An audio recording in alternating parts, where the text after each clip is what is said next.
బొట్టు పెట్టి పూజ చేసి గడ్డి మేపి పాలు తాగి వయసు ముదిరి వట్టిపోతే గోవు తల్లే కోత కోత.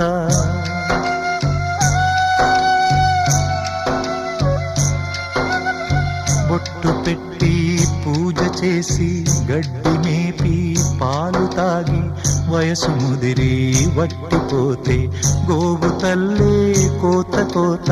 విత్తు నాటి చెట్టు పెంచితే చెట్టు పెరిగి పళ్ళు పంచితే తిన్న తీపి మరిచిపోయి చెట్టు కొట్టి కట్టెలమ్మితే లోకమా ఇది న్యాయమా? లోకమా